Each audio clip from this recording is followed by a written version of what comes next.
Au rang des nombreuses missions d'observateurs accréditées dans notre pays, figurait celle dépêchée par la très célèbre organisation non gouvernementale Transparency International. D'abord des grandes avancées.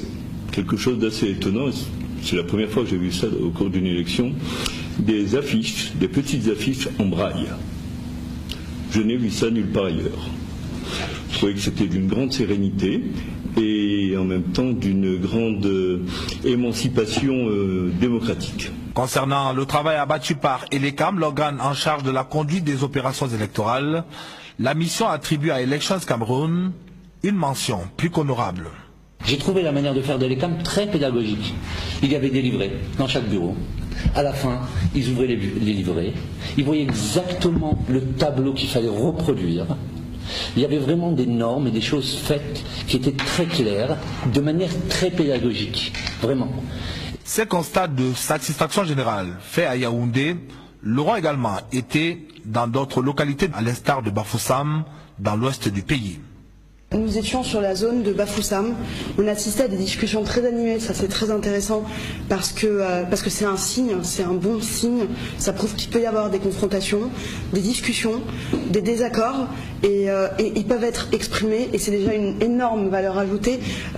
Honnêtement, pour ne pas connaître très bien l'Afrique, j'ai vraiment été agréablement surprise par ça. Pendant leur séjour au Cameroun, les membres de la mission de Transparency International se sont également rendus dans la partie anglophone du Cameroun et notamment dans les villes de Boya et Limbé, où malgré un engouement relatif des électeurs, ils ont pu constater que toutes les dispositions avaient été prises pour garantir l'expression et la sincérité du vote de chaque électeur. Nous avons ressenti cette atmosphère tendue. Mais au-delà de tout ça, le plus important, c'était de voir que les bureaux de vote étaient ouverts, que tous les candidats étaient représentés. À l'unisson, les membres de la mission d'observation de Transparency International, dans le cadre de la présidentielle du 7 octobre 2018 au Cameroun, situent notre pays au rang de ceux qui ont atteint un certain degré de maturité dans la conduite des processus électoraux et qui méritent aujourd'hui d'être cités en exemple. De ce que j'ai vu hier au dépouillement, c'était une véritable leçon de démocratie, dans le dépouillement en lui-même. Il n'y a pas eu de place à quoi que ce soit. Le président du bureau était là, les choses étaient faites très clairement.